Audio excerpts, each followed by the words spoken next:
Hey everybody, Scoutcrafter here again, TGIF. Thank God it's Friday. We got a few things to talk about today. First thing I want to start off with is the poor man's flea market. That's where I go walking at night and find some interesting things in the trash. Let me show you pretty much what was going on this week on the poor man's flea market. Now, whenever you see a large assortment of something like this, looks like somebody was cleaning out a basement, or you could see fishing poles, and it looks like they were cleaning out something, right?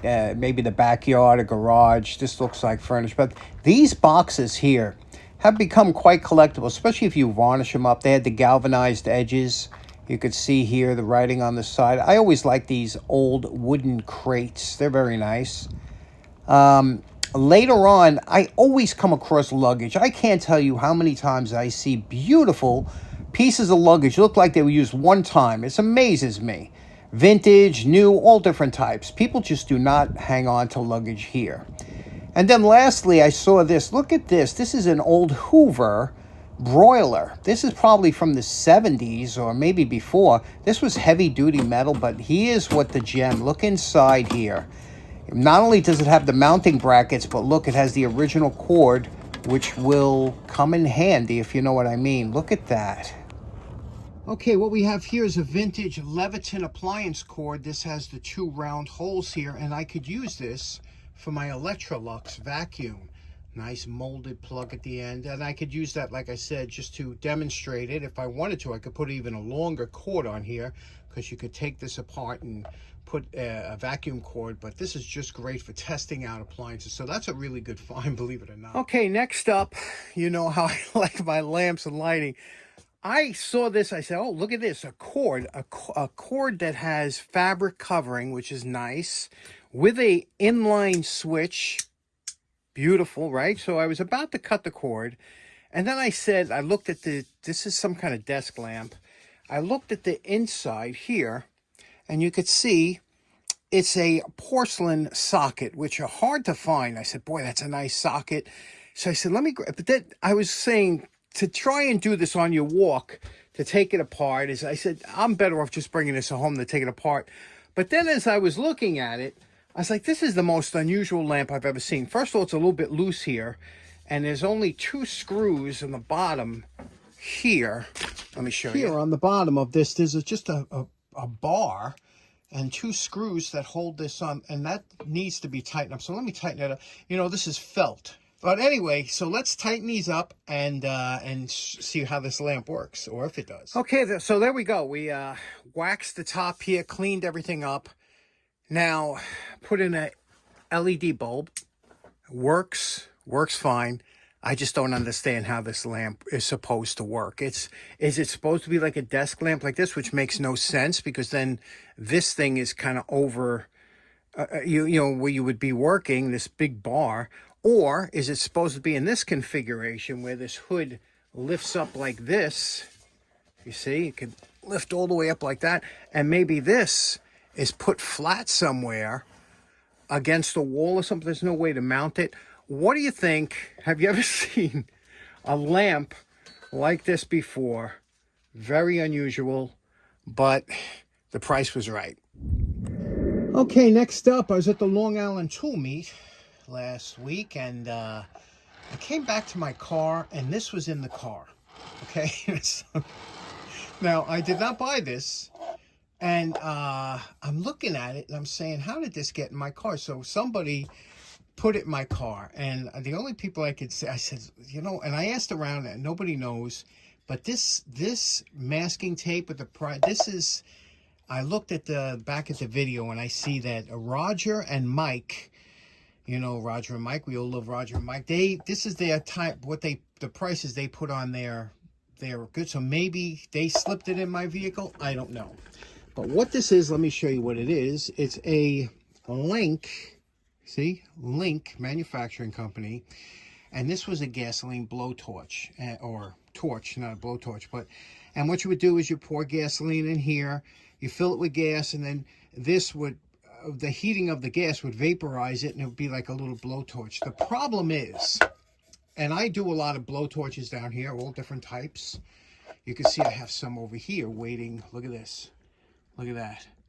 I have some over here waiting to be worked on here. But the problem is I do not do gasoline blowtorches because they are inherently dangerous.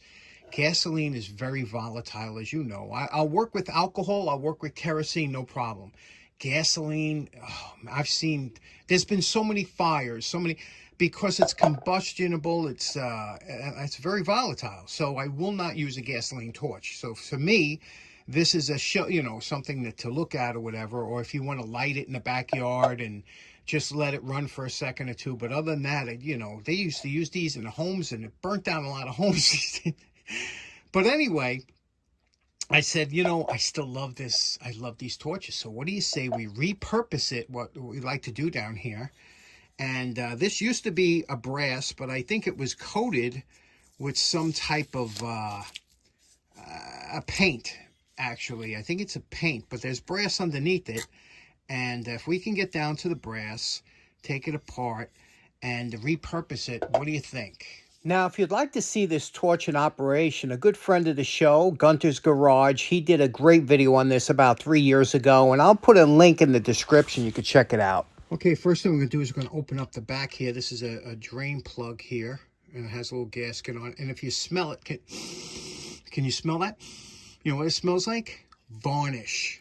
And that's so funny because when gasoline gets real old, it almost smells like varnish. I wonder if varnish is made from that type of gasoline. But let's see if we can't take this whole thing apart, because we're going to have to rinse out the inside before we do any drilling so we don't have an explosion down here. But it looks like there's a little piece of something, maybe a wick in there. Let's take it apart.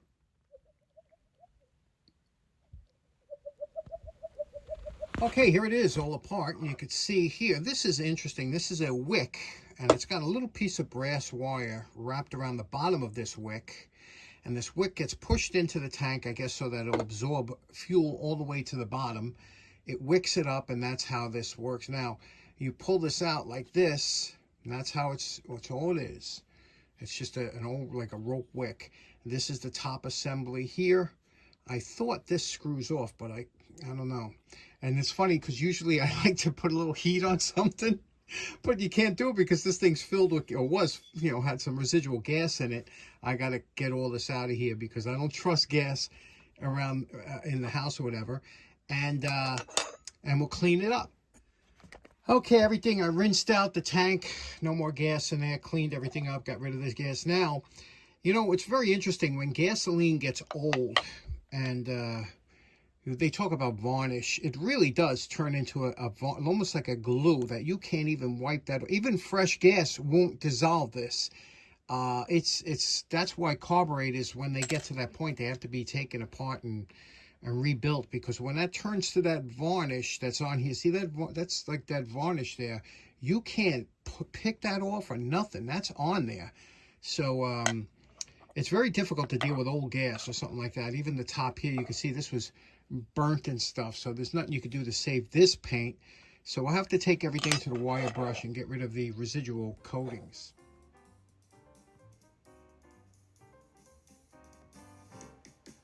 Okay, here's the initial cleanup. Just the we got rid of the paint on the handle. We prepped the handle. We're gonna have to repaint that red. That really sets it off.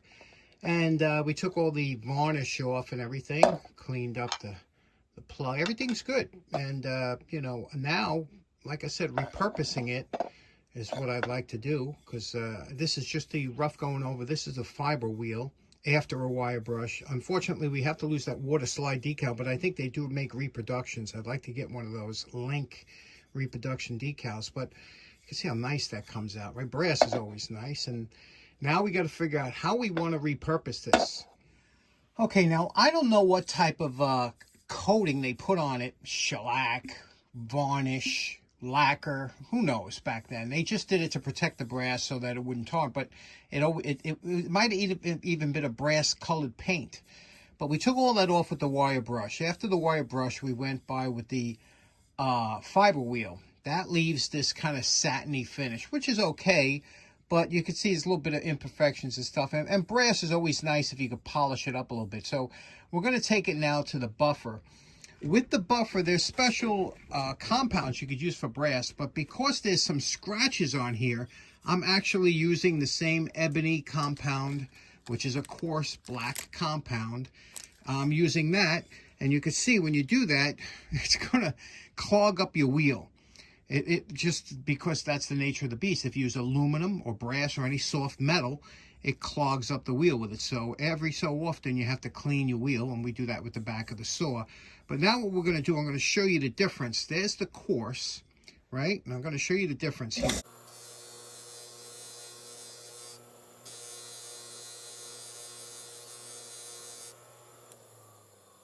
And there's the fine. You see?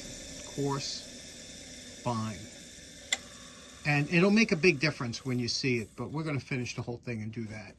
When your buffing wheel gets caked up like this, the last few teeth of your hand saw, just rub it across the face of the buffing wheel as it's running, and that'll rough it up again. After the machine buffing, I like to take a little hand polish, any kind of metal polish will work, and just go over it here, and that'll take off any of the residual hard polish that was left on by the buffing machine, and it will also just give a nice sheen to it. You could do this with a machine too, but you need a clean buffing wheel. See how nice that comes out. Now, polish will always leave a residual film on here, and it looks good, right? You know, the 3-foot rule is in effect, but it looks really good. Now, we're going to take just automotive wax and cleaner, a cleaner wax. Any one of them that say cleaner wax. When it says cleaner wax, it has a little bit of a polish in it. It's not just a wax. Okay, and you'll see what I mean. I'm going to take just a little bit of this here, and I'm going to rub it here. Now, we just did. You saw how shiny and good it looked, right? But look at now. You say, what the heck? This will keep, brass will just keep coming up and coming up. That cleaner wax really has a lot of cleaner in it, which is like a polish. So every time you go over anything with a cleaner wax, it's going to take a little bit of the metal off. So we're going to go over this again, but then it'll leave a wax on there, which will stop the fingerprints. Okay, there we go. We have a bright, beautiful luster on here, and you can see it's a nice polish to it. So, but it looks really good, especially like I said, at the 3-foot rule. Really looks nice, and it'll stand out at the end of a room. This thing will stand out. Now, you know my favorite part. Remember what this vintage Lenk torch looked like before we started. And we're calling this project almost done. You can see what we did here. Look at that. You see that handle, that red enameled handle? That's done with a brush. Yeah, that's a thick coat of enamel on there. That's a beautiful, that's regal red, as you know, Rust-Oleum. And look how nice this came out, right? The sticker will really make, the decal will make a huge difference on here. However, what we really, I said I wanted to repurpose this, and what I'd like to do is I'd like to put a light in there. Kind of a torch light like I did in my previous episode, but it's a little bit difficult with this because there's such minimal clearances to run wire or bulbs or socket in the front there. So I'd have to use some different materials that I think I have. If you'd like to see that, let me know in the comments. But there we go. That one's in the can. And special thanks to Roger and Mike, because I think you guys slipped it into my vehicle. Okay, so in closing, special thanks to Roger and Mike, if it was you that slipped that in the vehicle. And also, let me know if you would like to see that illuminated with some kind of lighting. I did the last one. It came out so good. It's in my living room. I absolutely love it. Because, you know, you're never going to use these as torches anyway. They're just too dangerous, especially indoors. And, well, I hope you have a great weekend. We'll see you again on Monday. Take care now. Bye-bye.